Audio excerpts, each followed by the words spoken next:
Hefurðu einhvern tíma velt því fyrir þér hvernig ferðamáti okkar mun breytast þegar nýjar reglur handfarangur taka gildi árið 2026? Nú hafa verið opinberuð lykilatriði sem munu gjörbreyta því sem við teljum okkur vita að ferðast létt og það sem þú munt uppgötva hér á eftir getur sparað þér bæði tíma, peninga og óþarfa vandræði í næsta flugi. Flugiðnaðurinn stendur frammi fyrir því að innleiða umfangsmiklar breytingar sem munu umbreyta því hvernig farþegar ferðast með handfarangur og fáir þekkja þessar reglur jafn vel og þeir sem starfa við þær daglega. Flugfreyja með meira en áratug reynslu, vön því að fylgjast með þróun regluna og hegðun farþega, hefur greint frá ítarlegum upplýsingum nýju handfarangursreglurnar sem taka gildi árið 2026. Þetta heildstætt regluverk sem lofar aukinni skilvirkni borð, færi tafir og meiri skipulagi í rými sem árabil hefur verið uppspretta ágreinings, streitu og hljóðlátra átaka í farangurshólfum yfir sætunum. Að skilja þessar reglur strax gerir farþegum kleift að vera undirbúnir, skipuleggja ferðir sínar betur og forðast óþægilegar uppákomur við hlið þar sem allt of margir átta sig seint á því að töskurnar þeirra uppfylla ekki leyfileg skilyrði. Ein af stærstu breytingunum árið 2026 innleiðing sameiginlegs alþjóðlegs stærðarstaðals, eitthvað sem flugfélög hafa reynt að koma á í mörg ára án árangurs. Flugfreyjan útskýrir að hingað til hafi hvert flugfélag sett sín eigin mörk, sem hafi þingað tíðfarendur til að leggja mismunandi mál á minnið eða taka áhættu á því að handfarangur þeirra yrði hafnað við brottför. Með nýju reglugerðinni verða samþykktar stærðir þær sömu í öllum alþjóðlegum áætlunarflugi, sem dregur úr ruglingi og stuðlar að mun greiðari ferðaupplifun. Mikilvægt að þessar stærðir verða ekki skilgreindar í sentimetrum, heldur sem eitt hlutfall, hannað til að veita sveigjanleika án þess að leyfa misnotkun. Í einföldu máli þýðir þetta að allur farangur sem fer yfir þetta staðlaða rúmmál verður sjálfkrafa flokkaður sem innritaður farangur, án undantekninga og án möguleika á samningum við hlið. Samkvæmt flugfreyjunni þessi ákvörðun tekin til að koma í veg fyrir stöðugar tafir sem verða þegar margir farþegar reyna að koma og stórum töskum fyrir í hólfum sem einfaldlega rúma þær ekki. Annar mikilvægur þáttur nýju reglugerðarinnar innleiðing snjallskynjara í farangurshólfum yfir sætunum, sem geta sjálfkrafa greint stærð og þyngd handfarangurs. Skynjararnir munu ekki aðeins koma í veg fyrir að hólf lokist ef taskan uppfyllir ekki skilyrðin, heldur senda einnig tafarlausa viðvörun til áhafnarinnar.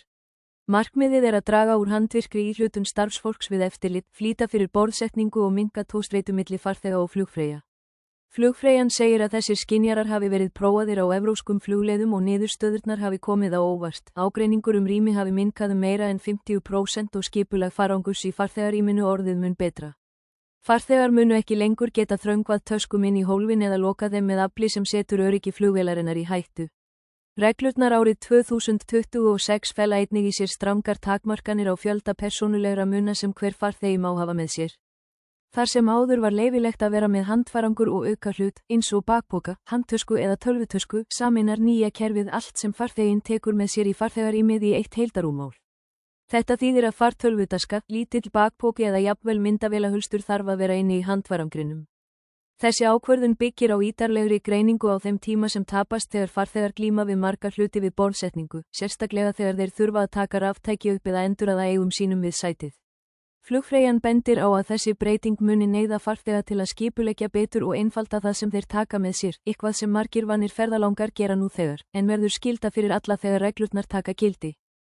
Það sem kann að koma mörgum á óvart að nýju reglurnar taka einnig mið af umhverfissjónarmiðum, sem hafa að mestu verið fjarverandi í eldri reglum.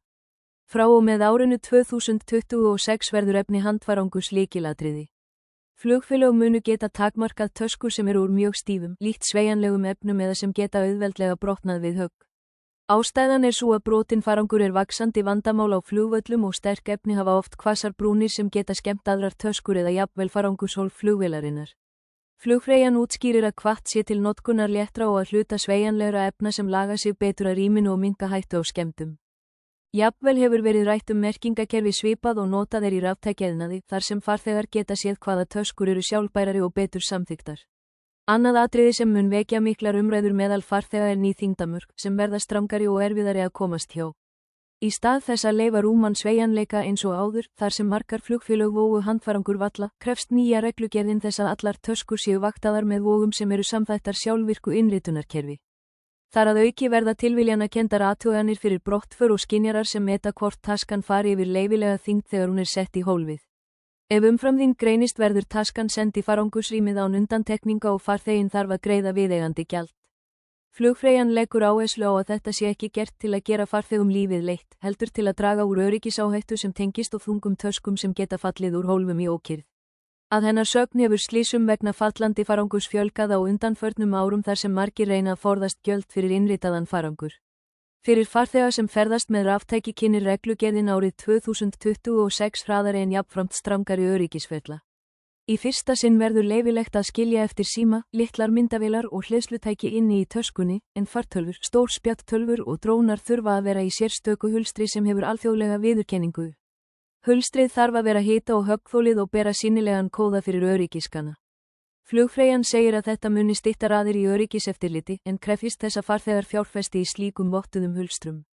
Ástæðan er vaxandi áhyggja af gölluðum rafhlöðum sem geta ofhitnað í flugi, vandamál sem þegar hefur valdið atvikum víða heim. Reglurnar miða að því að fyrirbyggja þessa áhættu án þess að flækja eftirlitsferlið.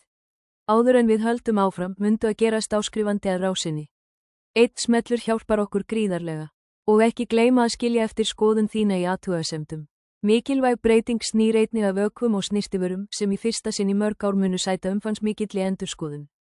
Þrátt fyrir að hinn þekkta regla 100 millilítra haldist óbreytt bætir nýja reglugerðin við flokkun byggða á seigju og leka áhættu. Þetta þýðir að ákveðnar vörur, jafnvel þótt þær uppfylli magsskilyrði, geta verið hafnað ef umbúðir þeirra uppfylla ekki öryggisstaðla. Flugfreyjan segir að gel, þykk krem og snyrtivörur með mjög sterkan ilm verði háðar auknu eftirliti. Þetta er gert til að koma í veg fyrir leka í farþegarýminu, sem veldur ekki aðeins óþægindum heldur getur einnig skemmt búnað flugvélarinnar.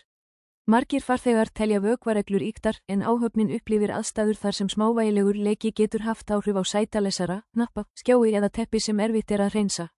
Ein mest umtalaða breytingin verður takmörkun á viðbótar mjúkum farangri, svo sem innkaupapókum, fyrirferðarmiklum jökkum eða hlutum sem farþegar hafa hingað til borið í höndunum til að þeir teljist ekki farangur. Með nýju reglunum telst sérhver hlutur sem truflar flæði að sæti hluti af handfarangri og verður að rúmast innan úthlutaðs rýmis. Þetta á við mjög þunga yfirhafnir, ferðateppi, óþjappanlega púða og minjagripi keifta á flugvellinum. Flugfreyjan útskýrir að þrátt fyrir að vörur keiftar í dugifrei verði áfram leyfðar, þurfi þær einnig að falla undir nýja einrúmálskerfið. Þetta mun binda endi á algenga venju að nota dugifrei póka til að bera aukahluti sem annars væru ekki samþykktir. Reglugerðin tekur einnig á atriði sem sjaldan er rætt en er afar mikilvægt, hreyfingu innan farþegarýmisins við borðsetningu. Hingað til hafa farþegar haft frelsi til að standa í göngunum á meðan þeir koma farangri fyrir, sem hefur valdið stíplum og verulegum töfum. Frá árinu 2026 munu farþegar hafa takmarkaðan tíma til að koma handfarangri sínum fyrir í hólfinu. Ef sá tími er liðinn þarf að afhenda töskuna áhöfninni til flutnings í farangursrýmið. Flugfreyjan skýrir að þetta eigi ekki að flýta þeim sem ganga rösklega til verka, heldur koma í veg fyrir að óundibúnir farþegar tefi aðra. Þetta krefst þess að hver ferðalangur hafi aðeins nauðsynlega hluti við höndina og skipuleggi farangur sinn vel áður en farið borð. Varðandi farþega sem ferðast með ung börn mun reglugerðin árið 2026 einfalda flutning samanbrjótanlegra barnavagna og barnataska en setja jafnframt skýrmörk. Barnavagnar verða samþykktir svo lengi sem þeir uppfylla staðlaðar kröfur hraða og einfalda samanbrjótanleika. Barnatöskur verða leyfðar án þess að teljast hluti af útlutuðu rými fullorðins en þær mega einungis innihalda nauðsynlega muni barnsins. Flugfreyjan segir að breytingin sé gerð til að styðja fjölskyldur án þess að skerða rými annarra farþega og koma í veg fyrir misnotkun þar sem stórar töskur voru stundum sagðar barnatöskur án þess að svo væri. Í langflugi verður einnig tekin upp ný stefna varðandi geymslu undir sætum sem krefst þess að allir hlutir sem þar eru settir trufli hvorki loftflæðin í öryggisbúnað á gólfi. Ástæðan er svo að margar mjúkar töskur loka fyrir reykskynjara eða loftrásir og setja öryggi í hættu. Flugfreyjan segir að þetta muni krefjast töskuhönnunar með þéttari og styrkari yfirborðum, eitthvað sem framleiðendur eru nú þegar að innleiða í nýjum gerðum sem ætlaðar eru fyrir árið 2026. Að lokum leggur flugfreyjan áherslu á eitt mikilvægasta atriðið, að tileinka sér snjallt ferðavarvar í ljósi nýju reglnanna. Reglugerðin árið 2026 er ekki sett til að flækja ferðalög, heldur til að draga úr núningi og bæta öryggi. Lykillinn er að læra að pakka markvissar, nota skipuleggjandi lausnir, losa sig við óþarfa hluti og velja gæði fram yfir magn. Reynslan sýnir að farþegar sem ferðast létt með vel skipulagðan farangur og virða reglurnar, upplifa mun greiðari og streitulausari ferð. Með nýju reglunum verður þetta sannara en nokkru sinni fyrr. Flugfreyjan lýkur máli sínu með því að segja að þessar reglur séu ekki aðeins tæknileg breyting, heldur menningarleg breyting á ferðamáta. Farþegar munu þurfa að laga sig að þeim, en í staðinn fá þeir hraðari, öruggari og betur skipulagðar ferðir. Að undirbúa sig strax gerir kleift að taka breytingunum án óvæntra árekstra og gera hverja ferð ánægjulegri. Framtíð handfarangurs verður meira stýrð en einnig skilvirkari og þeir sem skilja reglurnar frá degi einum munu hafa skýrt forskot þegar flugheimurinn tekur þetta mikilvæga skref árið 2026. Ef þessar upplýsingar hjálpuðu þér að undirbúa þig fyrir komandi breytingar, ekki gleyma að setja like, gerast áskrifandi, deila efninu með öðrum ferðalöngum og skilja eftir athugasemdum hvaða regla kom þér mest á óvart eða hvaða spurningar þú vilt að við svörum. Takk fyrir að fylgjast með til enda. Sjáumst í næsta myndbandi. Góða ferð!